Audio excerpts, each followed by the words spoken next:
આજે આપણે વાત કરીશું કે લેડીઝ અને જેન્ટ્સમાં વાળ પડવાના મામલે શું મેડિકલ તફાવત હોય છે. જો આપણે લેડીઝમાં વાળ પડવું અને પુરુષોમાં વાળ પડવું બંનેને એક જ રીતે ટ્રીટ કરીએ તો એ ચોક્કસપણે એક મોટી ભૂલ છે. લેડીઝ અને જેન્ટ્સમાં વાળ પડવાના કારણો અલગ અલગ હોય છે અને એ જ કારણે જો ડાયગ્નોસિસ સાચી ન હોય તો ટ્રીટમેન્ટ પણ બિલકુલ અસરકારક નહીં થાય, ભલે એ કેટલી પણ મોંઘી ટ્રીટમેન્ટ હોય. હું ડોક્ટર સમીક્ષા ત્યાગી, હેર ટ્રાન્સપ્લાન્ટ અને પ્લાસ્ટિક સર્જન છું. આજે આપણે વાત કરીશું કે પુરુષો અને સ્ત્રીઓમાં, લેડીઝ અને જેન્ટ્સમાં વાળ પડવાનો પ્રકાર કેવી રીતે અલગ છે, તેમની સારવાર કેવી રીતે અલગ છે અને તેમને કેમ સરખાવવા જોઈએ નહીં. મારી પાસે ઘણીવાર ઓપીડીમાં લેડીઝ આવે છે કે મેડમ, મને આ રીતે વાળ પડી રહ્યા છે, મારા પતિના વાળ પણ આ જ રીતે જડી રહ્યા હતા, મારા ભાઈને પણ આવું જ હેર લોસ થઈ રહ્યો હતો. અસલમાં જ્યારે આપણે આ રીતે સરખામણી કરીએ છીએ ત્યારે એ બાયોલોજીકલી ખૂબ જ ખોટો રીત છે. કારણ કે જ્યારે આપણે પુરુષો અથવા જેન્ટ્સમાં વાળ પડવાનું જોઈએ છીએ ત્યારે એ હોર્મોન્સની અસરથી થાય છે, એનું એક ખાસ પેટર્ન હોય છે. અને જ્યારે સ્ત્રીઓમાં વાળ પડવાનું થાય છે ત્યારે એ બહુ ઓછું દેખાય છે, ધીરે ધીરે વાળ પાતળા થાય છે અને તેમના કારણો પણ સંપૂર્ણપણે અલગ હોય છે. સૌથી પહેલા આપણે પુરુષો અથવા જેન્ટ્સમાં થનારા હેરફોલની વાત કરીશું, જેના સૌથી મુખ્ય કારણ હોય છે હોર્મોનલ અને જીનેટિક એન્ડ્રોજેનિક એલોપેશિયા, જે મુખ્યત્વે DHT નામના હોર્મોનની અસરથી થાય છે.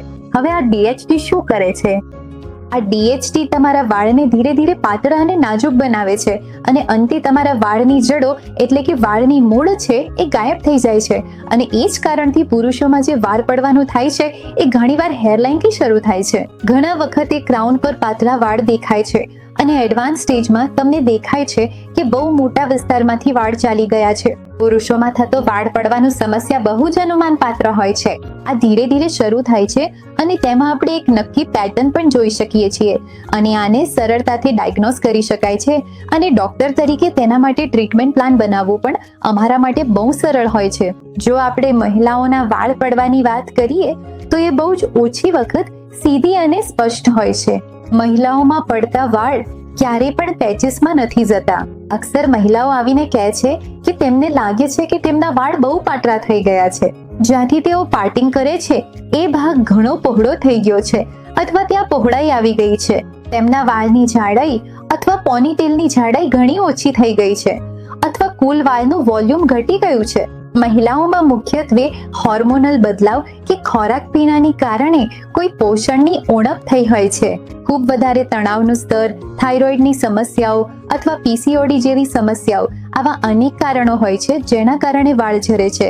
અને એટલે જ એવું કહેવામાં આવે છે કે ભલે તમારી ટેસ્ટ નોર્મલ હોય પણ તમારા વાળ હજુ પણ ઝરી રહ્યા હોય, તમે સપ્લિમેન્ટ્સ લઈ રહ્યા હો ત્યારે પણ એ નિયંત્રણમાં નથી આવી રહ્યા. અને ઘણી વખત મહિલાઓ એક મોટી ભૂલ એ કરે છે કે જો તેમના ભાઈ કે પાર્ટનરનું કોઈ હેર લોસ ટ્રીટમેન્ટ ચાલી રહ્યું હોય તો એ જ દવાઓ પોતે પણ અજમાવે છે, પણ આવા ખોટા ટ્રીટમેન્ટના કારણે તેમને કોઈ ફાયદો થતો નથી. હકીકતમાં હેર લોસની સ્થિતિ વધુ ખરાબ બની જાય છે. આથી મહિલાઓ માટે એ સમજવું ખૂબ જ જરૂરી છે કે તેમના વાળ પડવાના કારણને ઓળખવું અને તેના આધારે ટ્રીટમેન્ટ કરવું ખૂબ જ મહત્વપૂર્ણ છે. ત્યારે જ તમને હેર લોસના ટ્રીટમેન્ટનું સારું પરિણામ મળી શકે છે. અક્સર આપણે જોઈએ છીએ કે જ્યારે મહિલાઓમાં વાળ પડવાનું શરૂ થાય છે ત્યારે ઘણી વધારે પેનિક અથવા ખૂબ જ તણાવભરી સ્થિતિ સર્જાય છે, જે સમજાય તેવી છે. કારણ કે વાળ પડવું મહિલાઓ માટે માત્ર વાળ પડવું નથી, આ તેમની ઓળખ, આત્મવિશ્વાસ સાથે પણ જોડાયેલું હોય છે. પણ મહિલાઓ માટે વાળ પડવાની એક ખૂબ જ પોઝિટિવ સાઈડ પણ છે. મહિલાઓમાં થતો વાળ પડવાની સમસ્યા તેમને ઘણી વહેલી અવસ્થામાં ખબર પડી જાય છે અને જો તમે તેને વહેલી અવસ્થામાં શોધો અને વહેલી અવસ્થામાં સારવાર કરો તો પુનર્પ્રાપ્તિની શક્યતાઓ ઘણી સારી હોય છે. હવે આપણે જોઈશું કે પ્રેક્ટિકલ રીતે આ બંનેના ટ્રીટમેન્ટમાં શું ફરક છે. જો આપણે પુરુષોમાં ટ્રીટમેન્ટ જોઈએ તો મોટા ભાગે અમારી કોશિશ એ હોય છે કે તેમાં જે હોર્મોનલ DHT ફેક્ટર છે તેને નિયંત્રિત કરીએ. તેમના જે ડોનર વાળ છે તે લાંબા સમય સુધી જાળવી શકાય અને તેમને લાંબા ગાળે સારા પરિણામ મળે, એ અમારી યોજના રહે છે. પણ જો આપણે મહિલાઓમાં જોઈએ તો તેમના કારણો શોધવા, તેમની ખામી દૂર કરવી, તેમના હોર્મોન લેવલ સુધારવા અને કુલ મળીને તેમના વાળના ફોલિકલ્સની શક્તિ અથવા તાકાત વધારવી, આ બધું કરવું પડે છે. આ બધી બાબતો પર આપણે કામ કરીએ છીએ એટલે ચોક્કસ રીતે પુરુષો અને મહિલાઓના ટ્રીટમેન્ટમાં ઘણો ફરક પડે છે. હવે આ બધી જ વાતો જો આપણે સંક્ષિપ્તમાં કહીએ તો પુરુષોમાં વાળ ઉડી જવાનો પ્રશ્ન સામાન્ય રીતે સ્પષ્ટ રીતે દેખાય છે અને તેમાં એક ખાસ પેટર્ન હોય છે જે તમારા હેરલાઇનથી કે ક્રાઉનથી શરૂ થાય છે. જ્યારે મહિલાઓમાં વાળ ઉડી જવાનો પ્રશ્ન છુપાયેલો રહે છે.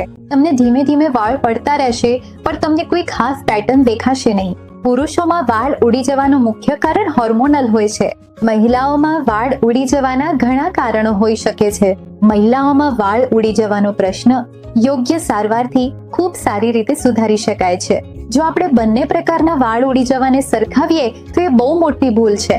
જો આપણે યોગ્ય રીતે નિદાન અને યોગ્ય સારવાર કરીએ તો સફળતા દર ઘણો સારો થઈ જાય છે. વાળ ઉડી જવો માત્ર તમારા વાળ વિશે નથી, આ તમારા શરીરને સમજવા વિશે પણ છે. અને જો તમે ઈચ્છો છો કે આવી જ વૈજ્ઞાનિક માહિતી તમને મળતી રહે તો અમારા ચેનલને જરૂરથી સબસ્ક્રાઇબ કરો, કારણ કે તમારા વાળને વ્યક્તિગત કાળજી જોઈએ, બીજાની નકલ કરેલી સારવાર નહીં. આભાર.